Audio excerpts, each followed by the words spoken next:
Chicago in October smelled like wet concrete and exhaust fumes. I pushed through the revolving door of the Wexler building, tugging my jacket tighter against the cold drizzle that had started an hour ago. The meeting had gone well. Better than expected, actually. 3 hours of translating complex legal documents for a multinational firm, and they'd already mentioned wanting to extend the contract into next quarter. My laptop sat upstairs on the conference room table. I'd grab it tomorrow morning on my way to the next appointment. Too tired to go back up now, and honestly, my brain needed the break from screens and technical jargon. The crosswalk signal blinked white. I stepped off the curb, mentally calculating whether I had time to finish the Portuguese contract revision before Jessica's birthday dinner on Saturday.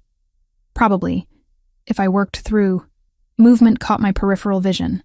A man in an expensive charcoal suit stepped directly into the intersection from the opposite corner, phone pressed to his ear, head tilted in concentration. Completely unaware, the truck appeared from nowhere. Not true. It had been there, barreling down the street at a speed that screamed wrong. The traffic light glowed red. Steady, unmistakable red, but the massive vehicle wasn't slowing. Time fractured into crystalline fragments. The man's polished shoes on wet asphalt, the truck's grille reflecting streetlight. My bag slipping from my shoulder as I lunged forward. Move! The word tore from my throat, but I was already in motion. My hands hit his chest, shoving with every ounce of strength in my 5'5" frame.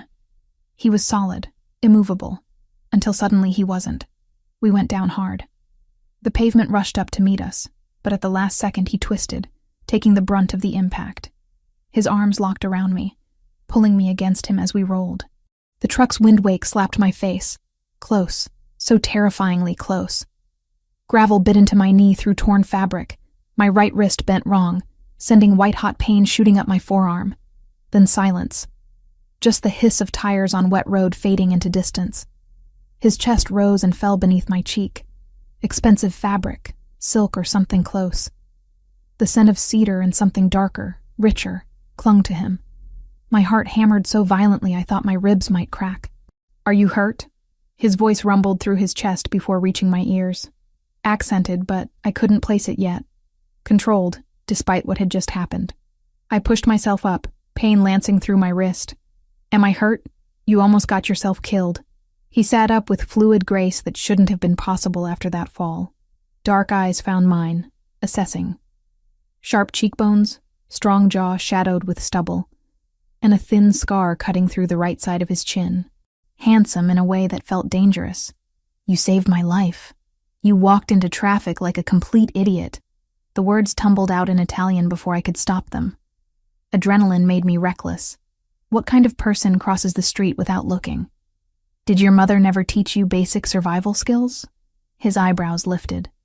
When he responded, his Italian was flawless. Regional accent placing him somewhere near Milan. My mother taught me many things. Apparently, awareness wasn't among them. I blinked. Great. Of course he spoke Italian. Of course. Your wrist. He reached for my arm. His hands were warm despite the cold night, touch careful as he examined the swelling already forming. And your knee is bleeding. I looked down. The fabric of my slacks had torn, revealing a scraped, bloody mess. The pain chose that moment to fully register, sharp and insistent. I'm fine. I need to get... A vehicle appeared at the curb. Black SUV. Windows tinted so dark they looked like portals into nothing. 3 more vehicles materialized behind it, boxing in the intersection. Doors opened in synchronized precision. Men emerged. 4 of them from the first vehicle alone, all dressed in black, all moving with purpose. The one who approached us first had silver threading through dark hair, and moved like violence was a language he spoke fluently. Boss. The word was quiet. Urgent. His eyes swept over the man I'd pushed, cataloging every detail. Are you hurt? Boss. Ice crystallized in my stomach. The man beside me stood, extending a hand to help me up. I'm unharmed, Franco. Thanks to... He glanced at me, question in his gaze. Hannah. My voice came out smaller than intended. Thanks to Hannah. He didn't release my hand once I was standing. She needs medical attention. I really don't... You're bleeding and your wrist is swelling." His tone left no room for argument. "Franco, take her to Dr. Castellano." "Wait, I can't just—" More men had appeared.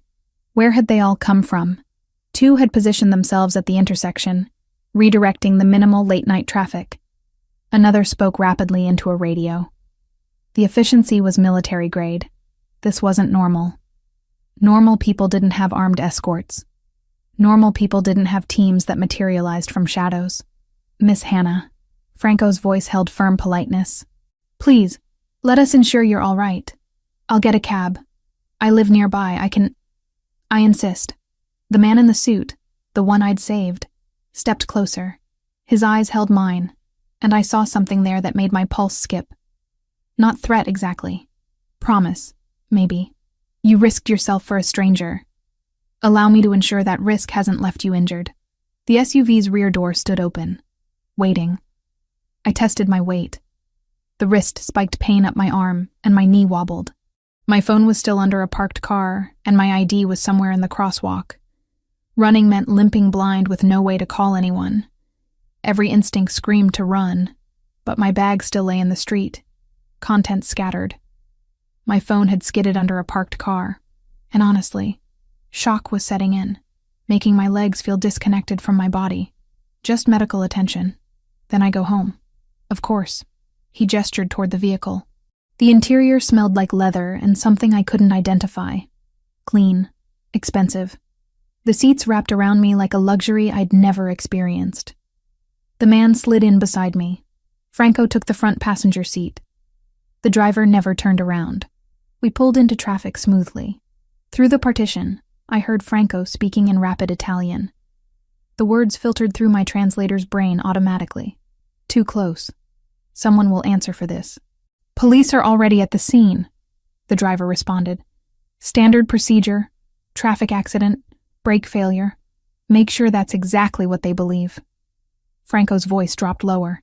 "And find out who owned that truck. I want names by morning." My hands started shaking. I pressed them against my thighs, trying to hide it. The man beside me noticed anyway. He said nothing, but I felt his attention shift, felt the weight of his gaze. "Where are we going?" I managed. "Somewhere safe," he answered. "Somewhere we can ensure you're truly all right." "I don't even know your name." He was silent for a long moment. Then, "Matteo. Just a name."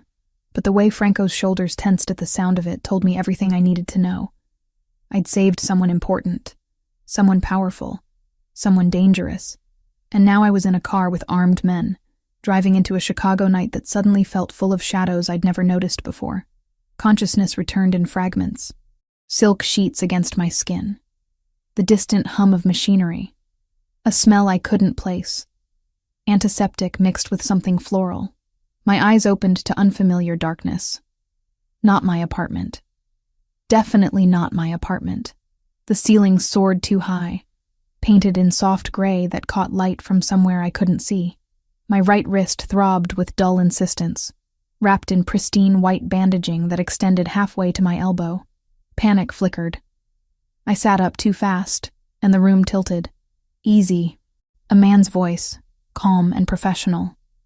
He materialized from a chair I hadn't noticed, older, maybe 60, with wire-rimmed glasses and salt and pepper hair. "You're safe, Miss Reed. I'm Dr. Castellano. Where am I?" My throat felt raw. "A secure location." He approached, checking my pupils with a penlight that made me wince. "You fainted approximately 3 hours ago." Adrenaline crash combined with shock. Perfectly normal physiological response to near-death experience. 3 hours. I glanced at my bare wrist, then spotted a clock on the nightstand. 3:17 a.m. My phone. I need my phone. My friend Jessica. She was expecting me to. Already handled. Franco appeared in the doorway like he'd been summoned. In the better lighting, I could see him more clearly. Sharp suit, sharper eyes, a man who missed nothing. "Your belongings are here. We'll return everything momentarily." Dr. Castellano finished his examination, checking my bandaged wrist with gentle fingers. "Mild sprain, no fracture. Keep it elevated and iced for the next 48 hours. Your knee has been cleaned and dressed. The scrapes are superficial, should heal within a week." Right. The knee. I looked down at the bandage visible beneath the hem of borrowed sweatpants that definitely weren't mine. Who changed my clothes? Female staff member, the doctor assured me. Your garments were torn and bloodied. These are temporary until you can retrieve your own. He left with a nod, and Franco entered carrying my bag. My phone sat on top, screen dark. Jessica? I asked, reaching for it. Waiting for your call. We haven't contacted anyone on your behalf. I unlocked the phone. 17 missed calls. 12 from Jessica. 5 from unknown numbers. My stomach knotted as I dialed. She answered before the first ring finished. Hannah? Oh my God, where are you? I've been calling for hours. I almost called the police. I'm okay. I'm so sorry, Jess. Something happened, an accident. I'm fine, but I can't really explain right now. What kind of accident? Are you hurt? Do you need me to come get you? I glanced at Franco, who watched without expression. No, I'm safe. I need to handle some things. I'll explain later, I promise. I'm sorry I scared you. The lie tasted bitter. But what was I supposed to say? That I'd saved a man who turned out to be some kind of crime boss and was now in his, what? Safe house? Compound. Jessica's concern bled through the phone. You're sure you're okay? I'm sure. I'll call you tomorrow. Or later today, technically. We said goodbye, but I could hear the doubt in her voice. She knew me too well. I also need to get my laptop, I told Franco, setting the phone down. Left it at the Wexler building, 15th floor conference room. I need it for work. We'll arrange retrieval in the morning. Mr. Grimaldiro would like to speak with you now. Of course he would. I stood, testing my weight on my injured knee. Tender but manageable. Let me guess. Not really optional. Franco's expression might have been amusement. Hard to tell. He's been concerned about your well-being. The suite opened into a hallway that belonged in an architectural magazine. Polished hardwood. Artwork that looked original. Lighting designed to showcase rather than illuminate. Franco led me through a series of turns that I tried to memorize and failed.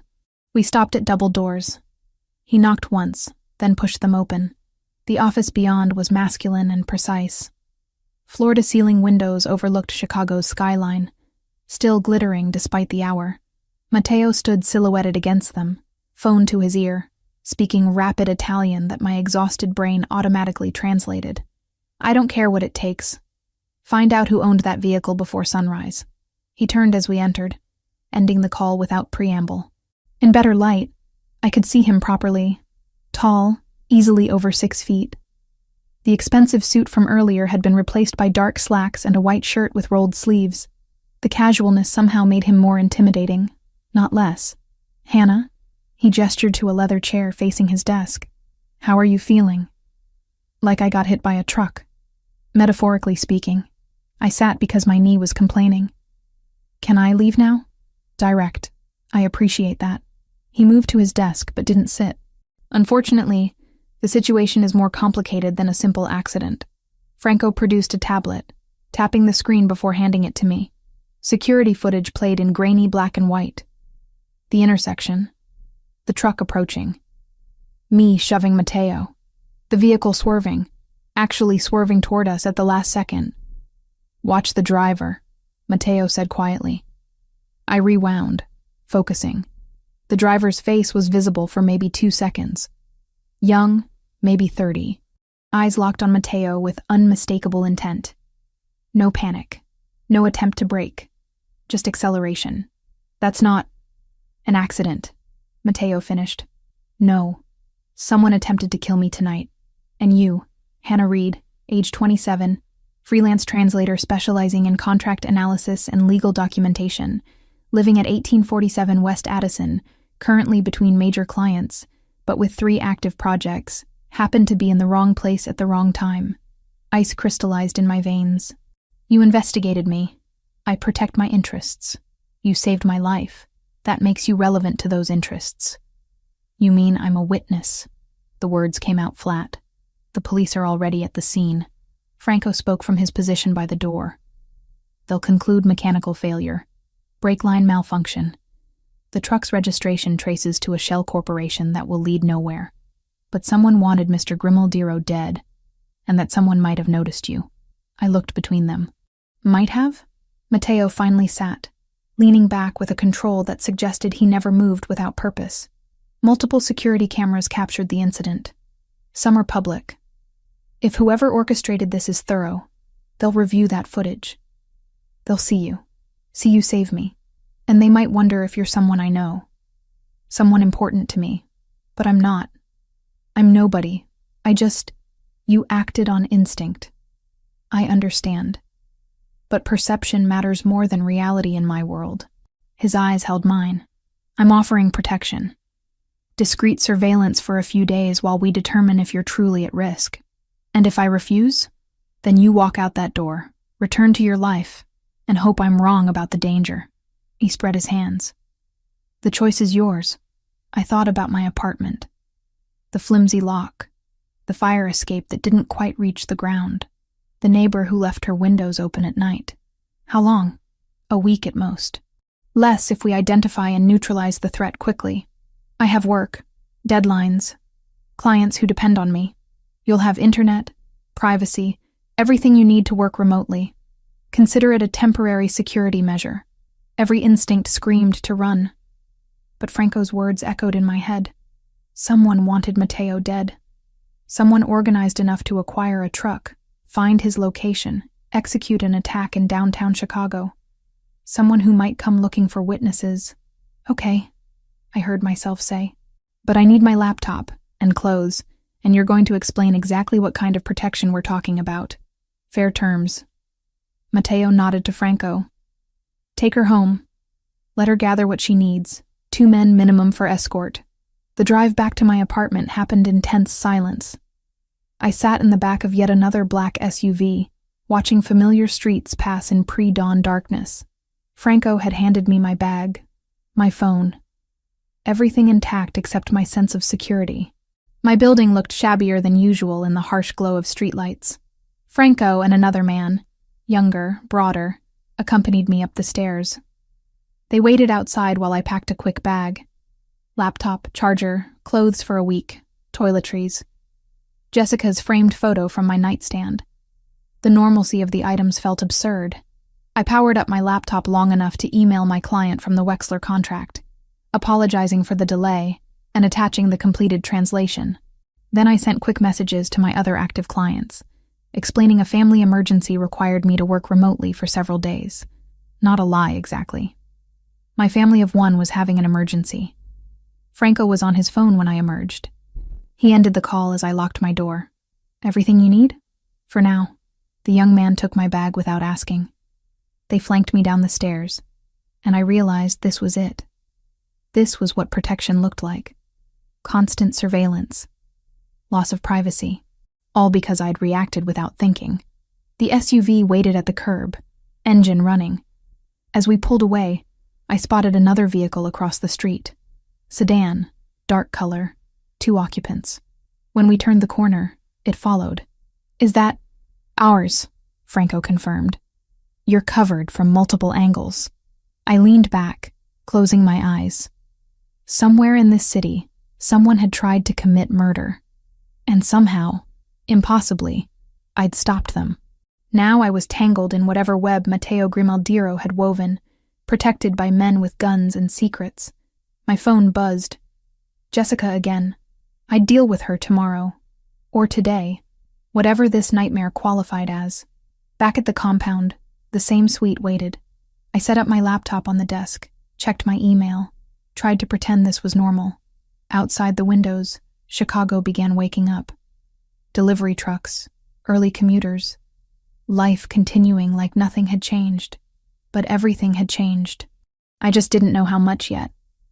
3 days passed in a strange limbo. I worked from the compound, translating contracts and analyzing documents while watching Chicago through windows that didn't open. Jessica called twice. I kept the conversations brief, vague. Yes, I was fine. No, I couldn't explain yet. The lies built up like sediment. Franco appeared at my door on the 3rd evening without knocking. His expression told me everything before his mouth opened. There's been another incident. My stomach dropped. Is Matteo alive? Barely. He stepped inside, closing the door with deliberate care. Someone planted a bomb in his primary vehicle. C4, professionally rigged to the ignition. He changed cars at the last minute.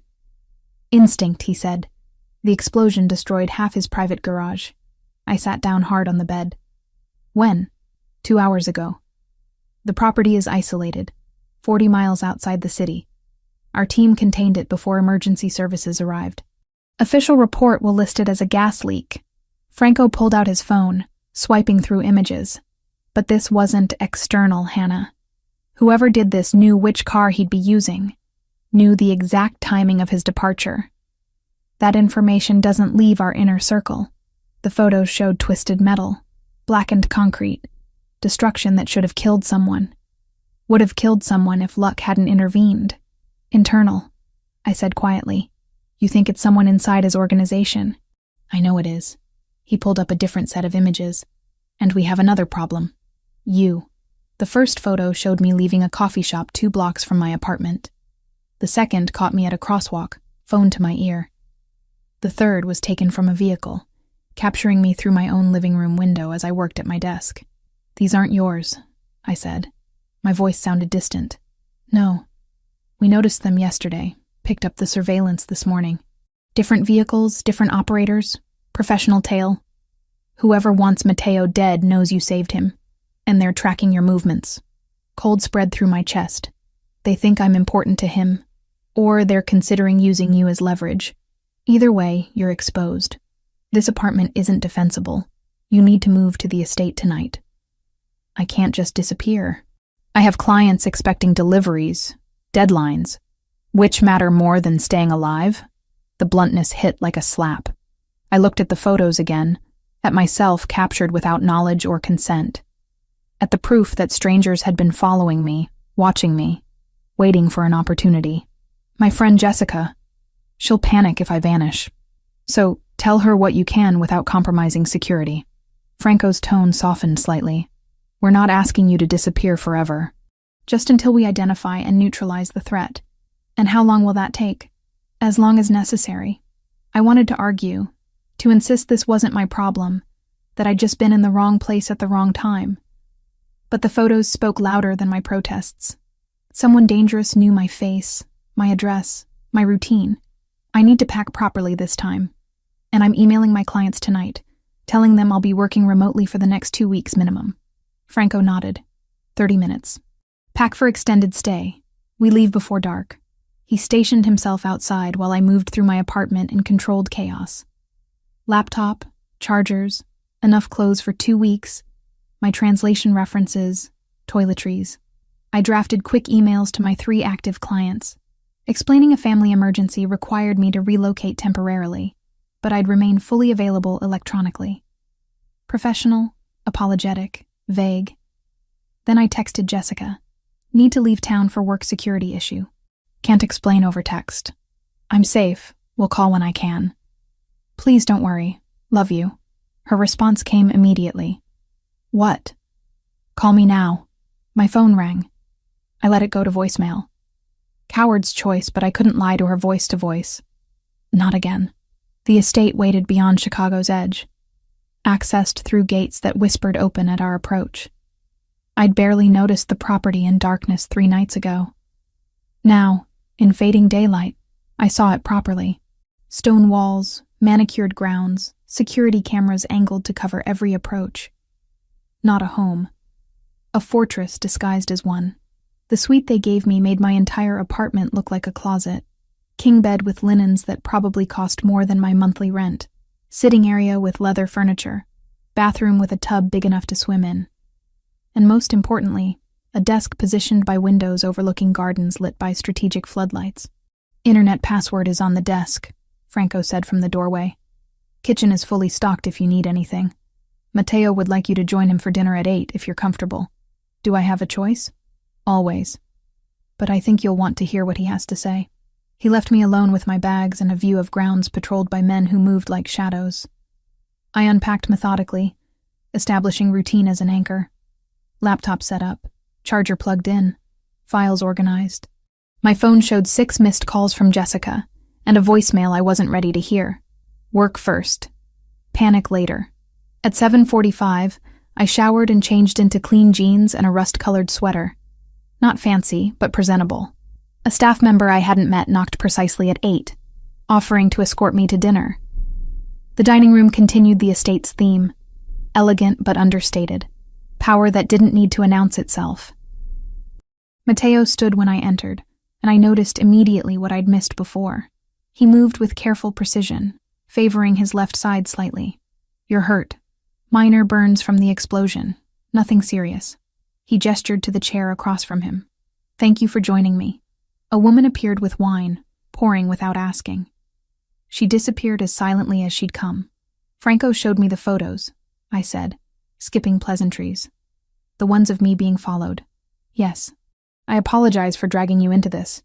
Bit late for apologies." "Who are they?" Matteo studied his wine glass. "That's what I'm trying to determine. The bomb was sophisticated, military-grade explosive, professional installation, someone with resources and access to my schedule. Internal betrayal. So it appears." He looked up, meeting my eyes. "Which is why I need you here. Safe. Until I identify who's trying to kill me. And then what happens to me? Then you return to your life. With compensation for the disruption and assurance that you're no longer a target." I laughed, harsh and short. "You really think it's that simple? That I can just go back to translating contracts like none of this happened?" "No. I think you're intelligent enough to understand necessity." His voice stayed level. "You saved my life. I'm returning the favor by ensuring yours isn't forfeit because of it." The wine tasted expensive, complex. I took another sip, buying time to organize my thoughts. "Franco said you think it's someone you trust, someone close, someone with access to information that should be restricted." Matteo's jaw tightened. "I've built this organization on loyalty. To discover that loyalty is false, that someone I've protected and elevated would rather see me dead." He stopped himself, control slipping back into place. "Tell me about your work," he said, shifting gears. "Franco mentioned you translate for multinational firms." The sudden pivot threw me. "Legal documents, mostly. Contracts, compliance paperwork, due diligence files. I work in 6 languages." His eyebrows rose. 6? English, Spanish, Portuguese, French, Italian, German. I was working toward Japanese before. I gestured vaguely at everything. "Before this. And you do analysis beyond simple translation?" "Document review. I can spot inconsistencies, fraudulent clauses, terms that don't align across language versions. Companies pay me to find the problems before they become lawsuits." Interest lit his expression, genuine curiosity replacing the careful mask. "Say something in French." The request surprised me. "Quoi? Maintenant?" He answered in flawless Parisian French. "Your accent is excellent. Where did you study?" We slipped into French naturally, discussing linguistics and the peculiarities of Romance languages versus Germanic ones. Somewhere between courses, the tension eased. Not disappeared, but transformed into something less hostile. "You're not what I expected," Matteo said, switching back to English as dessert appeared. "What did you expect?" "Someone more frightened, more willing to simply accept protection without questions." "Would you be?" "No." The admission came with that almost smile I'd seen before. "Which is why I find you interesting." The word hung between us, loaded with implications I wasn't ready to examine. "I should get back to work," I said, pushing away from the table. "I have a contract revision due tomorrow." "Of course." He stood as I did. "Hannah, I meant what I said. You're safe here. Whatever's coming, you won't face it alone." Walking back through corridors that already felt less foreign, I turned his words over in my mind. Safe. Alone. As if either concept still had meaning in a world where strangers planted bombs and followed me through streets I'd walked 1,000 times. In my suite, I opened my laptop and lost myself in Portuguese legal terminology until my eyes burned. Jessica's voicemail stayed unheard, a weight I'd carry until I found courage to face it. Outside my windows, men patrolled gardens lit against the dark. Inside, I was protected, trapped, and terrifyingly uncertain which concerned me more. The estate became my prison and sanctuary in equal measure. I established routines to maintain sanity. Mornings belonged to work, translating documents. While sunlight filtered through windows that overlooked gardens, I wasn't allowed to walk alone. My clients never suspected I was sending their contracts from a compound guarded by armed men, who nodded respectfully when I passed. Jessica finally accepted my vague explanations. Work emergency, security protocols, temporary relocation. The lies came easier each time I repeated them, which worried me more than the lies themselves. Dinners with Matteo became regular when his schedule allowed. We'd sit across from each other in that formal dining room, conversation drifting from linguistics to philosophy, to the peculiar challenges of running an organization built on fear and loyalty. He never called it what it was, never said the word that hung between us like smoke, but I knew. The men who patrolled, the deference everyone showed him, the careful way Franco reported situations that clearly involved violence. Matteo Grimaldiro wasn't just wealthy. He was powerful in ways that made my translations of corporate merger agreements seem quaint. One evening, 5 days after I'd moved to the estate, he shared something unexpected. I was 25 when my father died. His wine glass caught candlelight, casting red shadows. Assassinated by a rival faction trying to expand into our territory. They thought killing him would create chaos, opportunity. Instead, it unified everyone under me. I'm sorry. The words felt inadequate. Don't be. He was a brutal man who taught me brutality. But he also taught me that loyalty matters more than fear, that reputation is currency, that showing weakness gets you killed. He set down his glass.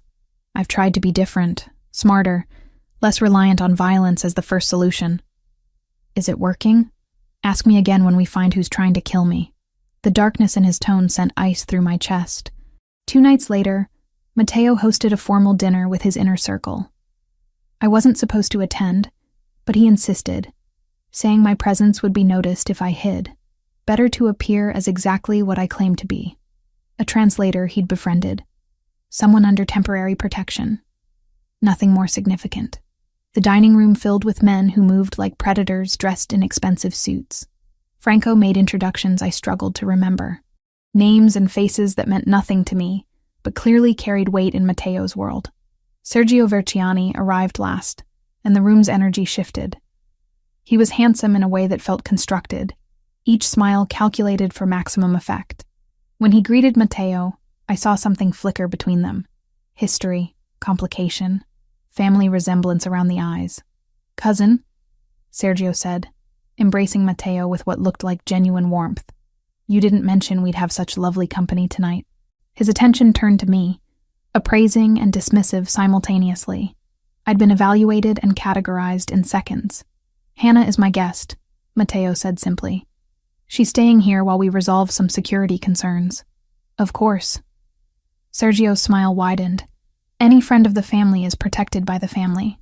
The way he said it made protection sound like a threat. Anthony Ricchetti sat across from me, older, perhaps 50, with nervous energy that manifested in constant small movements. He adjusted his glasses twice in the first 5 minutes. When Sergio spoke, Anthony's jaw tightened almost imperceptibly. When their eyes met, Anthony looked away first, always. Franco, positioned near Matteo, was the only one who seemed genuinely at ease. He ate methodically, participated in conversation when addressed, but spent most of the meal observing. Like me, he was cataloging everyone's behavior. The conversation flowed around topics I half understood. Territory disputes, revenue streams from legitimate businesses, carefully coded references to operations I suspected weren't legal. Through it all, Sergio held court, charming and charismatic, while Anthony grew progressively more uncomfortable, his forehead developing a slight sheen of sweat despite the room's controlled temperature. I excused myself early, claiming fatigue. Matteo walked me to the door, a courtesy that felt both protective and possessive. "What did you think?" he asked quietly. "Your cousin doesn't like me. My cousin doesn't like anyone who has my attention." His hand brushed my lower back. Brief contact that sent warmth spreading through me. "Sleep well, Hannah." 3 nights later, everything shifted. I was reviewing a contract when I heard voices raised in the hallway. not quite shouting, but close. Then Mateo's door slammed with enough force to rattle my windows. I shouldn't have gone to check. Should have stayed in my suite. Maintained boundaries. Instead, I found myself in the corridor, following the sound of movement to his study. The door stood ajar. Through the gap, I saw him at the window, shoulders rigid, one hand pressed against the glass. Blood dripped from his other hand onto the pristine floor. "Mateo?" He turned. A cut sliced across his left cheekbone, maybe 2 inches long, bleeding freely. His shirt collar was torn, knuckles on his right hand split and raw. "Leave." The word came out flat, emotionless. "You're hurt." I said leave. Instead, I pushed into the room, closing the door behind me. "Where's your first aid kit?" "Hannah, bathroom. I'll find it myself." His bathroom was marble and chrome, impersonal, except for the medical supplies in the cabinet that suggested violence was routine. I grabbed what I needed and returned to find him still standing at the window, jaw clenched. "Sit down." "I don't need—" "Sit. Down." Something in my tone made him obey. He sank into the leather chair, tilting his face up as I approached with antiseptic and gauze. This close, I could see the anger burning behind his controlled expression. Could smell copper, and his cologne mixing into something intoxicating and dangerous. I cleaned the cut carefully, conscious of every breath, every tiny flinch he suppressed. His eyes never left my face. "What happened?" I asked, applying butterfly strips to hold the edges together. A captain questioned my judgment, publicly, in front of men who need to believe I'm infallible. His voice was quiet, deadly. I reminded him why questioning me is unwise. "With your fists, with my authority." The fists were just emphasis. My hands trembled slightly as I finished bandaging. We were too close. I could feel heat radiating from him, see his pulse jumping in his throat. When I reached to clean his split knuckles, his free hand caught my wrist. Hannah. Just my name, but loaded with everything we'd been carefully not acknowledging. The tension that built every time we shared a meal. The way his eyes followed me when I moved through rooms. The dangerous pull I felt toward a man I should fear. "This is a bad idea," I whispered. "Terrible idea," he agreed. Neither of us moved away. His thumb traced circles on my inner wrist, finding my racing pulse. My breath caught. Time stretched, fragile and electric. The door opened without warning. Franco's voice cut through the moment like a blade. "We have a problem." Mateo released me, composure snapping back into place. "What kind of problem?" "The financial audit. You need to see this now." I stepped back, putting professional distance between us. My pulse still hammered, skin still tingling where he'd touched me. Franco produced a tablet, pulling up spreadsheets and transaction records. The preliminary audit found unauthorized transfers, millions being moved through accounts that shouldn't exist. Someone with high-level system access has been diverting funds for at least 6 months. Mateo's expression went cold. "How much?" 8 million so far. Possibly more we haven't found yet. Who has that level of access? Administration only. You, me, Anthony, Sergio. Franco's jaw tightened.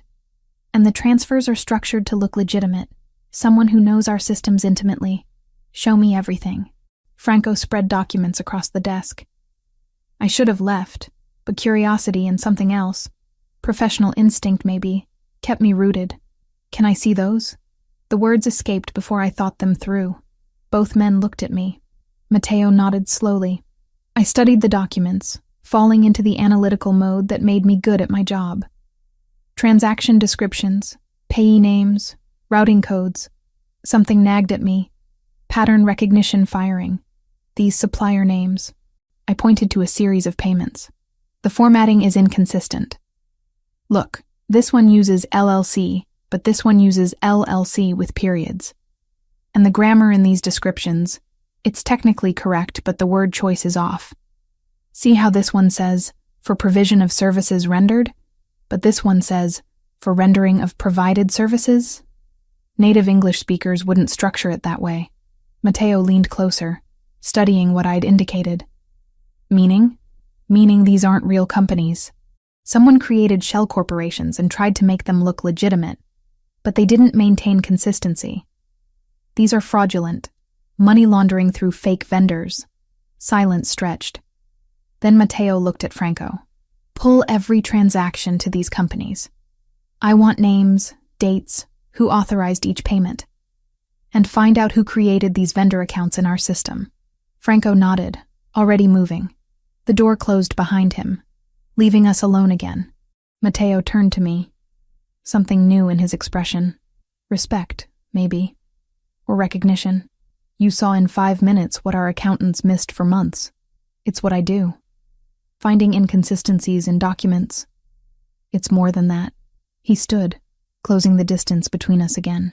You're more than that. This time when he touched me, cupping my face with careful fingers, I didn't pull away. When his mouth found mine, I kissed him back. All the accumulated tension of the past days igniting. His hands tangled in my hair. Mine clutched his shoulders, and for those suspended moments, nothing existed except heat and need, and the dangerous thrill of choosing something I knew would change everything. When we finally broke apart, both breathing hard, reality crashed back. I should go, I managed. You should, but his arms didn't release me. Matteo, I know. He pressed his forehead to mine. This complicates everything. Everything was already complicated. A laugh escaped him, rough and genuine. Fair point. I forced myself to step back, to create space before I lost the ability to think clearly. Find whoever's stealing from you. Figure out who's trying to kill you. Then we can discuss what this is. And if I said I already know what this is, then you're dangerously optimistic for a man in your position. I left before he could respond, before I could change my mind. But his taste lingered on my lips, and I knew, with certainty that terrified me, that I'd already crossed a line I couldn't uncross. The kiss changed everything, and nothing. We didn't speak about it, didn't acknowledge what had shifted between us. But the air felt different when we occupied the same room, charged with possibilities neither of us dared name. I threw myself into work, accepting every project my clients offered. Deadlines became armor against thinking too hard about what I was doing, who I was becoming. My inbox filled with translations, contract reviews, documents requiring the kind of meticulous attention that left no room for existential questions. But the nights told a different story. Sleep became elusive, fractured. Every sound jolted me awake. Footsteps in hallways, wind against windows, the distant slam of a door. My hands developed a tremor I couldn't control, fingers shaking when I reached for coffee or typed passwords. Stress accumulated like sediment, weighing down everything. Jessica's messages grew more insistent. 3 texts today alone. Are you okay? When can we talk? I'm worried about you. Each one was a reminder of the life I'd abandoned, the normalcy slipping further from reach with every day I stayed in this gilded fortress. I tried calling her once.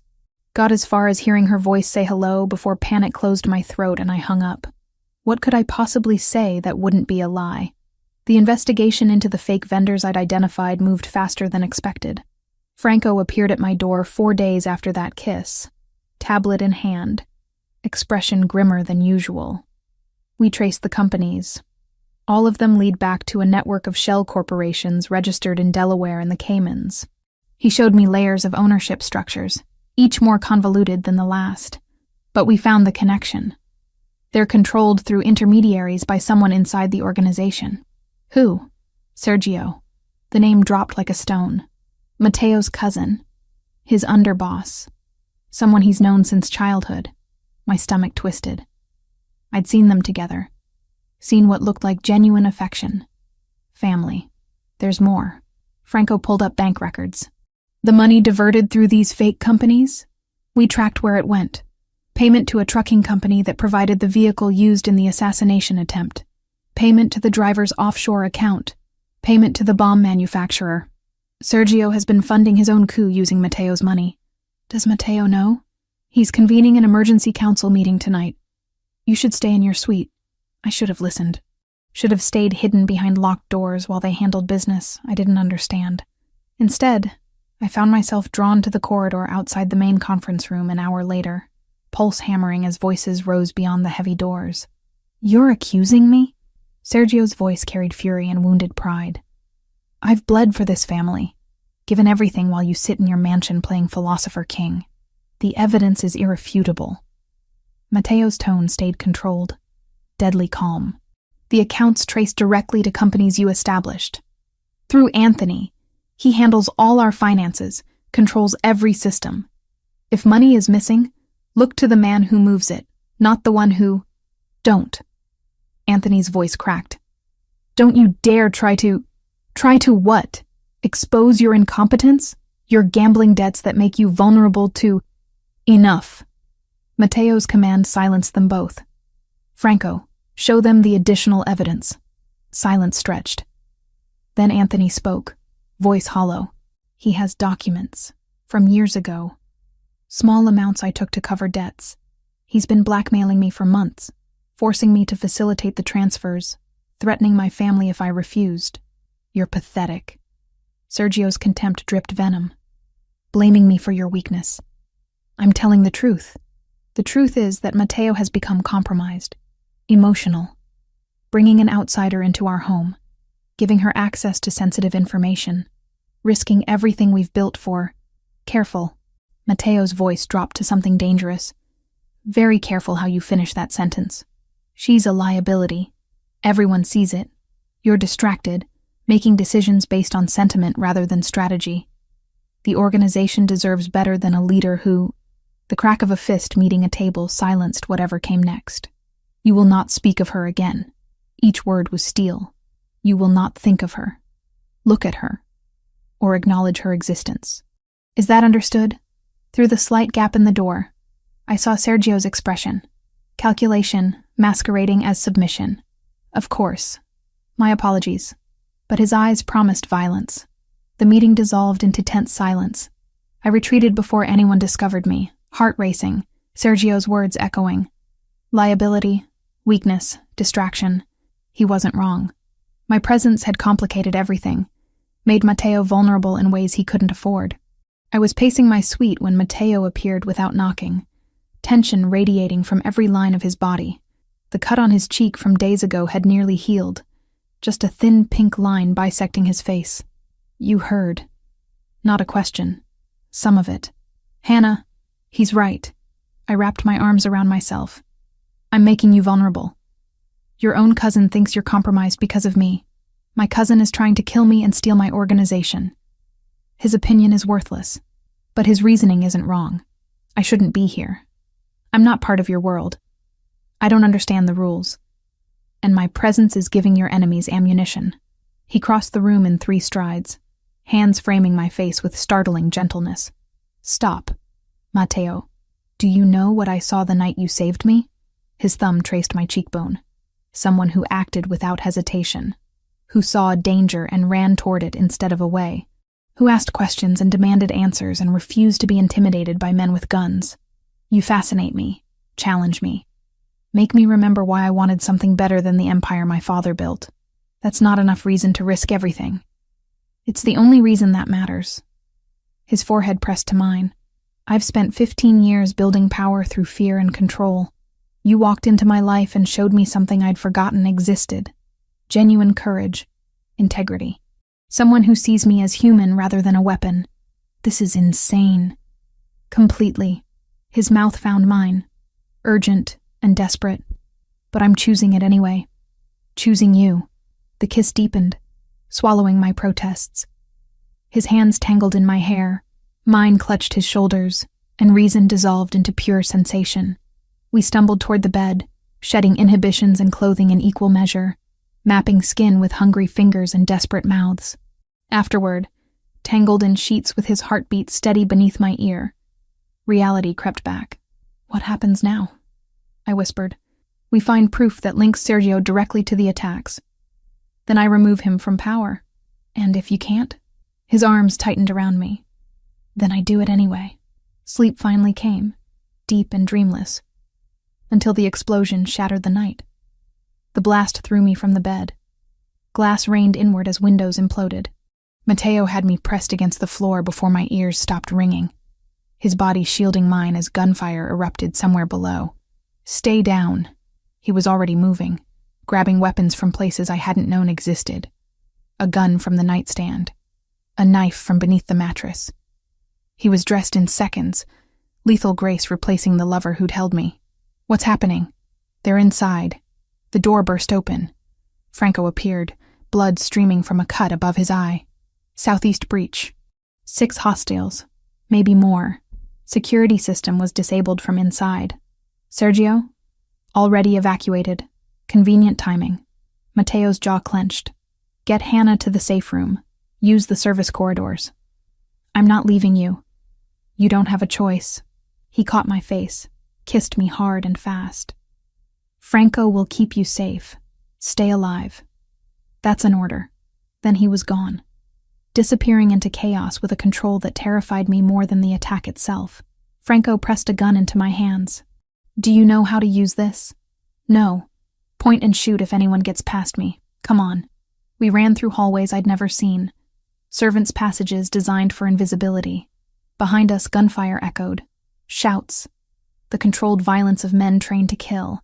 The safe room was steel and concrete, hidden behind a false wall in the wine cellar. Franco sealed us inside, activating systems that bathed everything in emergency lighting. He'll be fine, Franco said, reading my expression. Mateo has survived worse. Has he survived betrayal from family? Franco's silence was answer enough. We waited in that underground tomb while war raged above, and I prayed to gods I didn't believe in that Mateo would walk through that door again, because somewhere between saving his life and surrendering to this impossible attraction, I'd done something catastrophically stupid. I'd fallen for a man whose world ran on violence and blood, and now I might lose him to it. The gunfire stopped after what felt like hours, but was probably minutes. Silence descended, broken only by distant voices and the ringing in my ears. Franco remained positioned at the door, weapon ready, every muscle coiled. His radio crackled. All clear. Hostiles neutralized. Boss is requesting Hannah. My legs nearly gave out with relief. The estate looked like a war zone. Broken glass crunched under my feet as Franco led me through corridors marked by bullet holes and bloodstains. Men moved efficiently, already cleaning, already erasing evidence. Bodies were being removed through service exits. This wasn't the first time they'd handled aftermath. Mateo stood in his study, conferring with 3 men I recognized from the dinner. Blood streaked his shirt, but he moved without hesitation. When he saw me, something cracked in his controlled expression. You're unhurt? Franco kept me safe. I crossed to him, hands trembling now that adrenaline was fading. What happened? 6 men breached the southeast perimeter using codes that disabled our security system. His jaw tightened. Internal codes. Someone let them in. Franco approached, tablet in hand. I pulled the system logs. The override came from Anthony's credentials.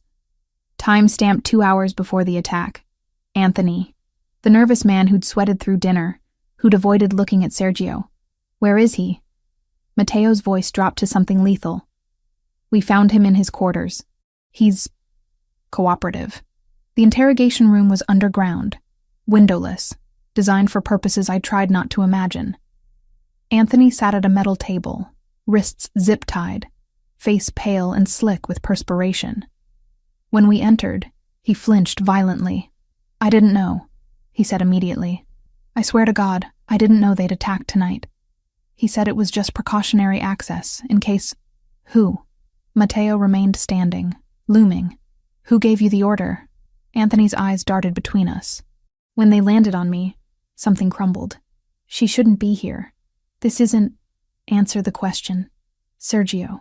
The name broke on a sob. Sergio has been blackmailing me for months. Years ago, I took money. Small amounts to cover gambling debts. I documented everything intending to pay it back, but he found the records. Said he'd expose me, that my family would pay if I didn't cooperate. Franco set the tablet on the table, pulling up financial records. These transfers. The fake vendors Hannah identified. You facilitated them. He forced me. Every month new instructions. Move money here, create accounts there, disable the security feature. I kept thinking if I just did what he asked, He'd let me go. Anthony's voice cracked. But it kept escalating. The bomb. The truck. Tonight. I'm an accountant, not a killer. I didn't sign up for murder. But you participated. Mateo's words were ice. How many people died because you were too weak to stand up to him? I'm sorry. God, I'm so sorry. What's his endgame? Anthony wiped his face with bound hands. Complete takeover. He's been building support for months, promising captains more territory, more revenue if they back him. Says you've gone soft, that you're compromised by... His eyes flicked to me again. By what? I asked, even though I knew. By her. An outsider. Someone who has your ear, your protection. Sergio's been telling everyone you're making emotional decisions instead of strategic ones. That you're risking everything for someone who doesn't belong in this world. The words hit harder than they should have. Because they weren't entirely wrong.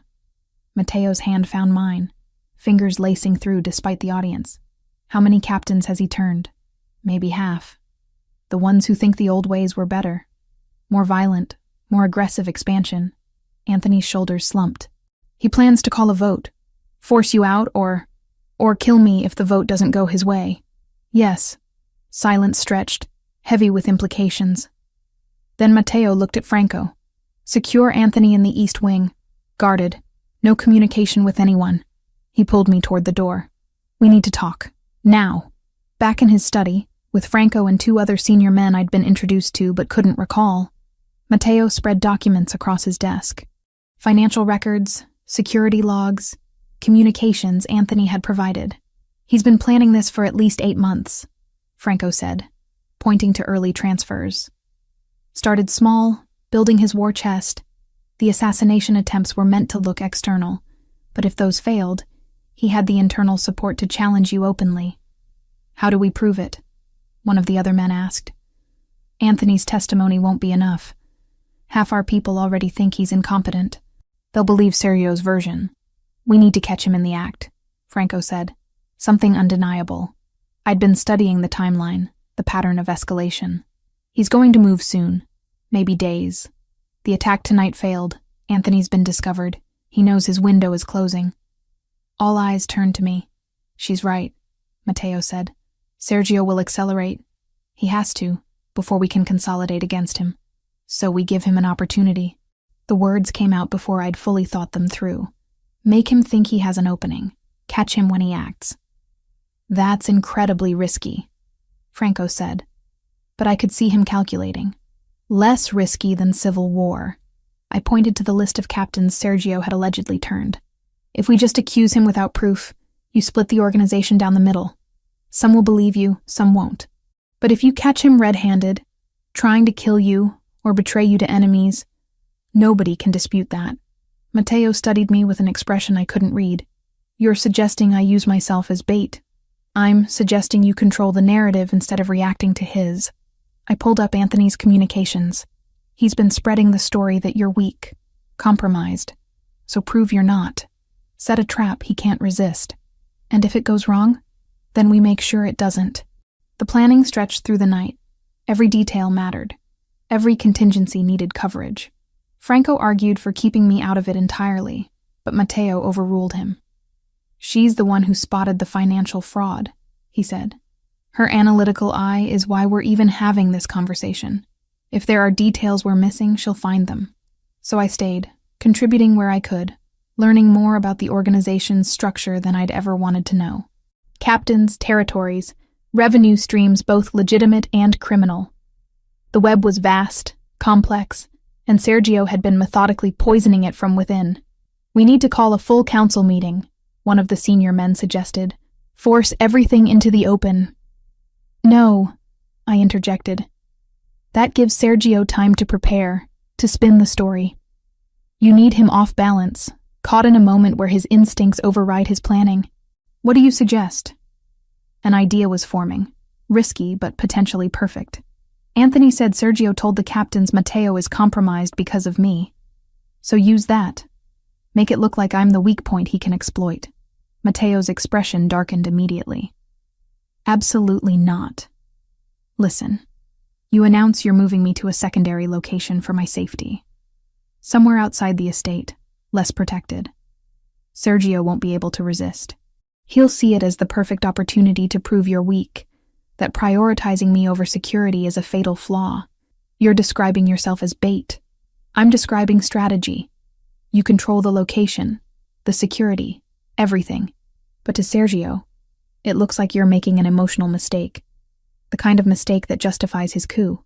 Franco rubbed his jaw, clearly torn. It could work. If we pick the location carefully, wire it properly for surveillance, position our people strategically. No. Mateo's voice was steel. I'm not putting Hannah in danger to catch him. I'm already in danger. The words burst out sharper than intended. I've been in danger since the moment I pushed you out of the way of that truck. At least this way, we're controlling it. She has a point, Franco said quietly. Don't. Mateo turned on him. Don't tell me she has a point. You need irrefutable proof, I pressed. Something nobody can deny or rationalize. Sergio attacking me, coming after your supposed weakness personally, that's the kind of arrogance that will turn even his supporters against him. The argument continued for another hour. But eventually, reluctantly, Mateo agreed. Not because he wanted to, but because the logic was inescapable. We needed Sergio to act, and I was the perfect trigger. The plan took shape over 3 days. A secondary property would be announced, a supposed safe house outside the city. I'd be moved there publicly, with minimal security to make it look like an easy target. In reality, the location would be fortified and monitored, with Mateo's best people positioned to respond instantly. 48 hours maximum, Mateo said, the night before we'd execute the plan. We were alone in his study, exhaustion etched into every line of his face. If nothing happens by then, we extract you and try something else. It'll happen sooner. I'd been studying Sergio's pattern of behavior, the way he moved. He's impulsive when he thinks he has an advantage. He'll jump at this. Mateo pulled me close, forehead resting against mine. If anything goes wrong, it won't. Hannah, we've planned for everything. Franco's people are the best. You'll be close enough to respond in seconds. I cupped his face, feeling the stubble rough against my palms. This ends tomorrow, one way or another. This ends. I'm terrified of losing you. Then make sure you don't. We spent that night wrapped around each other, memorizing touch and taste like it might be the last time. When dawn came, we didn't speak about what could go wrong. Only what had to go right. The trap was set. Now we just had to wait for Sergio to walk into it. The safe house was a lie wrapped in truth. An actual property Mateo owned, but fortified beyond anything visible from outside. Cameras in every corner, armed men positioned in adjacent buildings, Franco coordinating from a command center 2 blocks away. I was the rabbit in the trap. And somewhere out there, the wolf was circling. I'd been moved publicly, driven through Chicago in a convoy small enough to look vulnerable. 2 SUVs instead of 5, guards who appeared competent but not overwhelming. The message was clear. Mateo had prioritized discretion over security, emotion over strategy. Exactly what Sergio needed to believe. The house itself was modern, glass and steel overlooking the river. Beautiful and exposed.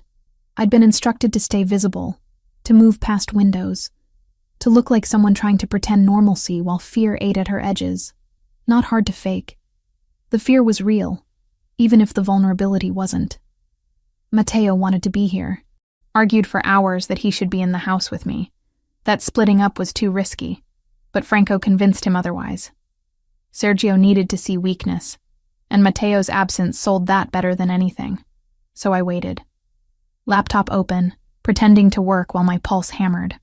The earpiece Franco had given me stayed silent, but I knew they were watching, knew every angle was covered. The attack came at dusk. Not subtle, not careful. 6 men approached from different vectors, moving with military precision that suggested training and funding.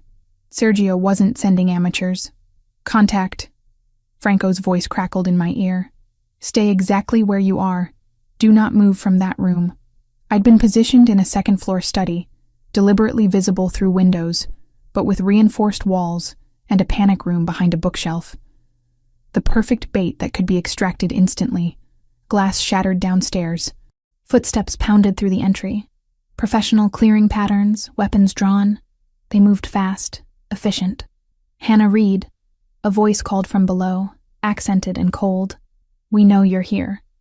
Mr. Versiani would like to speak with you." I didn't answer. Franco had been explicit. Silence until they were fully committed. The men spread through the house.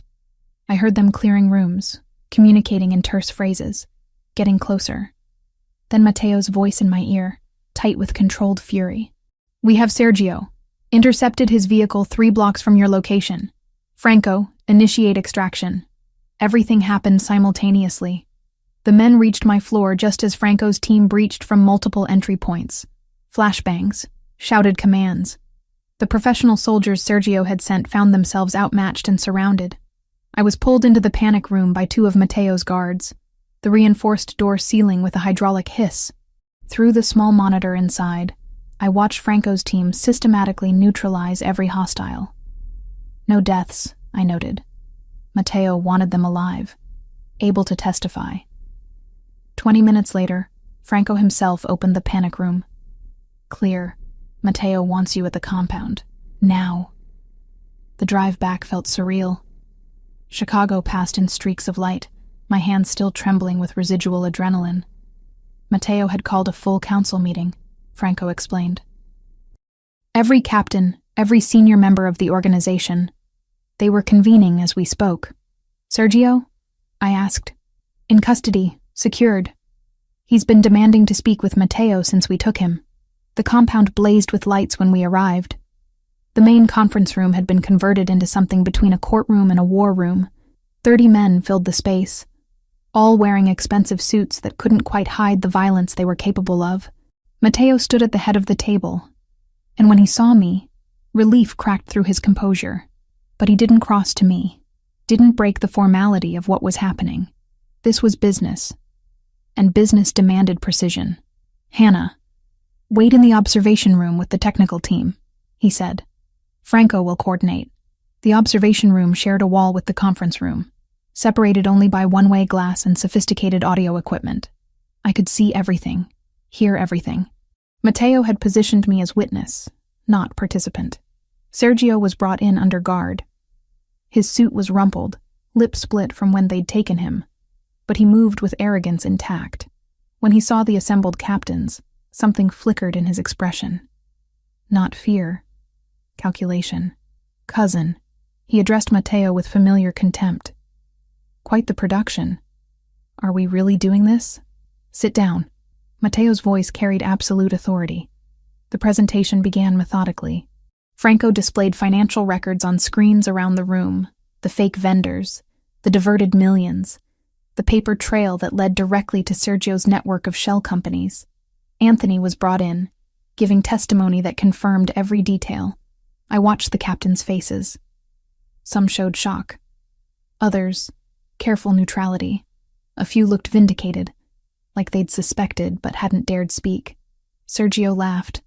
"Anthony is a desperate man looking to save himself.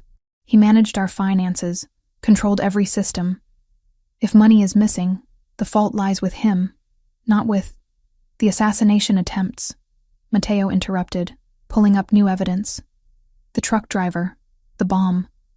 Both paid through accounts you control. We have bank records, testimony from captured operatives. Men you hired specifically to kill me. Circumstantial. Fabricated. Then explain tonight." Matteo played the footage we'd captured. Sergio's vehicle, pulled over 3 blocks from my location. Armed men who'd attacked the safe house, all carrying phones with messages from a number registered to Sergio. "You sent 6 soldiers to kidnap or kill Hannah. Why?" Sergio's expression hardened. "Because she's made you weak." The room went silent. "You've compromised everything we built for an outsider. A woman who knows nothing of our world, our rules. You've given her access to sensitive information, made decisions based on sentiment rather than strategy." Sergio stood, addressing the captains directly. "Look at him. He's distracted, emotional, making choices that risk all of us. The organization deserves better than a leader who prioritizes his feelings over our survival." Several captains shifted. I saw uncertainty cross faces that had been hardening against Sergio. "She's a liability," Sergio pressed. "Everyone sees it." This meeting, these accusations, they're desperate attempts to deflect from Matteo's weakness. He chose her over all of you, and that choice is going to destroy everything our fathers built. Through the glass, I saw Matteo's hands clench. Franco touched his earpiece, then looked directly at me through the observation window. He mouthed, "Now." I grabbed the laptop containing what I'd found, pushing through the door into the conference room. All eyes turned. "Hannah," Matteo started. "He's not wrong." I set the laptop on the table, pulling up documents. "I am an outsider. I don't understand your world, your traditions. But I understand documents, financial records. And what I found shows that Sergio's betrayal goes beyond stealing from you." I displayed the contracts I'd uncovered during the planning phase, buried in the data Anthony had provided. These are preliminary agreements with the Sinaloa cartel. Dated over 4 months ago, Sergio wasn't just planning to take over. He was planning to sell you out. Look at the terms.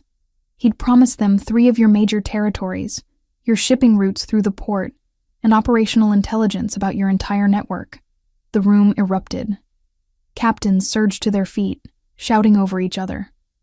The Sinaloa cartel was everyone's enemy, an external threat they'd spent years keeping at bay. He was going to trade your lives, your operations, everything you built, for their backing in a coup. I pulled up communications next, and these messages show he'd already started providing information. Shipment schedules, guard rotations, names of your families. Sergio lunged toward me. 2 guards intercepted him before he moved 3 feet, slamming him back into his chair. "You've destroyed us," one of the captains said, voice shaking with rage. "Made us all targets." Anthony confirmed it, his voice hollow. "It's all true. He made me facilitate the communications, said it was insurance. I didn't know the extent until recently. That's why I finally cooperated with Franco." Matteo walked slowly to where Sergio sat pinned by guards. "You called me weak for choosing someone who challenged me to be better than our fathers. But you chose to betray every man in this room for power you weren't strong enough to earn. That's not strength, Sergio. That's cowardice." He turned to the assembled captains. "I'm calling for a vote. Does Sergio Verciani retain any position in this organization? Or is he cast out?" The vote was unanimous. Every hand raised for expulsion. "Then it's done." Matteo's voice was final. "Sergio Verciani is no longer part of this family. What happens to traitors is not for this room to decide. Franco, take him." As Sergio was dragged out, still shouting accusations and curses, Matteo addressed the captains one more time. "I won't apologize for Hannah. She saved my life, saved our organization by catching what we all missed. If that makes me weak, then I accept the judgment. But I'm still standing. Sergio isn't. And anyone who questions where my priorities lie can remember that when making their own choices." The meeting dissolved, captains filing out in tense clusters. Some approached Matteo with pledges of continued loyalty. Others left in silence. When the room finally cleared, Matteo crossed to me. "You didn't have to do that. Put yourself in front of them." "Yes, I did. This ends today. No more questions about my role. No more whispers about me making you weak." I met his eyes. They saw me stand up. Now they know I'm not going anywhere. Neither am I. He pulled me close, forehead resting against mine. "Thank you. For everything." Outside the windows, dawn was breaking over Chicago. Somewhere in the city, my life was still waiting. But standing there, in the aftermath of violence and betrayal, I realized I wasn't sure I wanted that life back anymore. This world had claimed me. For better or worse, I'd chosen it. Chosen him. And there was no going back. The aftermath lasted weeks. Sergio's fate was handled quietly, efficiently, in ways I didn't ask about, and Matteo didn't volunteer. Anthony was different. He'd cooperated, provided evidence, saved lives by finally breaking. The council voted for exile instead of execution. Permanent, monitored, stripped of everything he'd built. I watched him leave the compound under armed escort, looking decades older than when I'd first met him. Franco's promotion to underboss happened with formal ceremony. Matteo presented him before the entire organization, publicly declaring trust and gratitude. Watching Franco accept, seeing the respect in every captain's eyes, I understood how carefully Matteo was rebuilding. Every gesture mattered. Every word carried weight. The estate transformed into command central. Meetings stretched through nights. Captains arrived for private conversations, emerging hours later with renewed commitment or removed from positions entirely. Matteo was ruthlessly thorough, examining every operation, every loyalty, every potential crack in his rebuilt foundation. I stayed, not because I had to, but because leaving felt impossible. My apartment existed somewhere in Chicago, untouched and waiting, but the woman who'd lived there didn't anymore.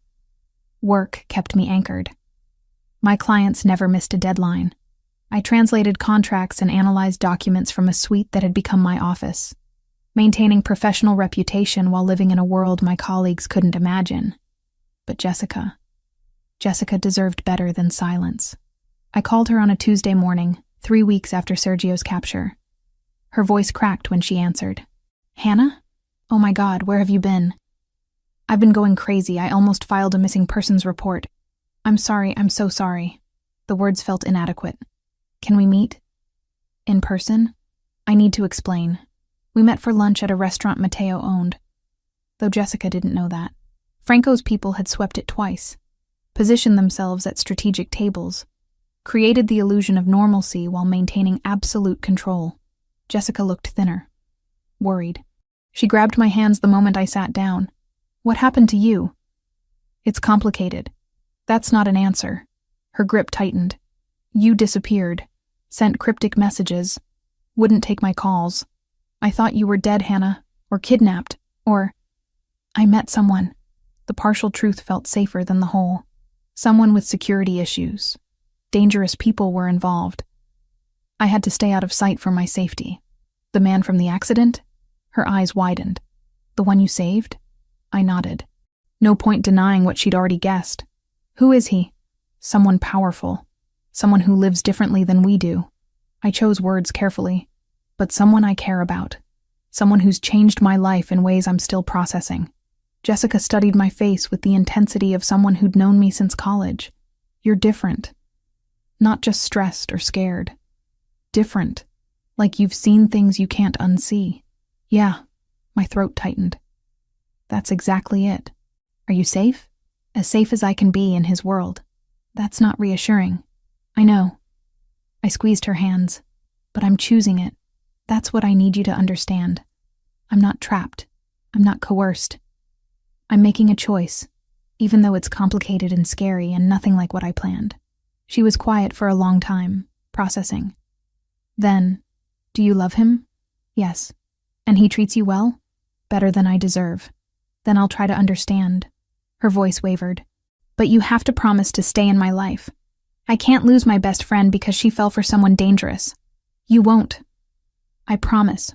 The lunch stretched into afternoon. We talked about everything except the specifics I couldn't share. She updated me on her job, her family, the mundane details of a life that felt foreign now. I told her about translation work, about learning new things, about feeling challenged in ways I hadn't expected. When we parted, she hugged me hard. "Be careful. And call me more than once a month, okay?" "I will." Matteo was waiting when I returned. He looked up from documents spread across his desk, expression unreadable. "How did it go?" "She's worried, but she'll accept it." I sank into the chair across from him. "Eventually. You could still go back, you know, to your old life. I'd ensure you were safe, set you up anywhere you wanted. Is that what you want?" "What I want is irrelevant. This is about what you need."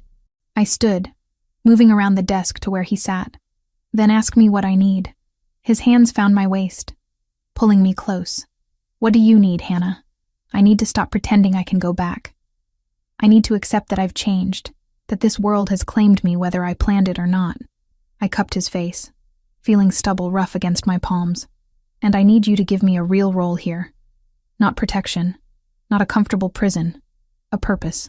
I've been thinking about that." He pulled a folder from his desk. This is a proposal. Official position as strategic consultant, focusing on international negotiations and contract analysis.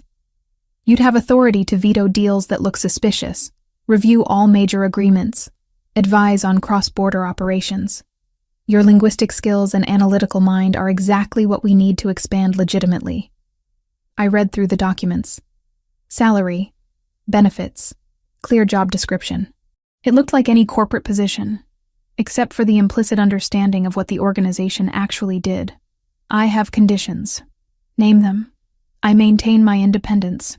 Keep some legitimate translation clients as cover and because I want to. I'm not property or trophy. I'm a partner with equal voice in decisions that affect me. I met his eyes. And if I ever want out, truly out, I can leave without consequence. Agreed. All of it. No hesitation. No negotiation. You saved my life, Hannah. Then you saved my organization. I owe you everything. The least I can offer is respect and autonomy. Then yes, I accept. The kiss sealed it. Not just the position, but everything it represented. A future I hadn't planned but was choosing anyway. 3 months later, my office in the compound felt like it had always been mine. Mahogany desk, walls lined with reference books in 6 languages, windows overlooking gardens where I sometimes walked while thinking through complex negotiations. The captains nodded respectfully when I passed. Franco consulted me on suspicious contracts. Matteo trusted my judgment without question. I still translated for my old clients. Maintained that connection to normalcy, to the person I'd been.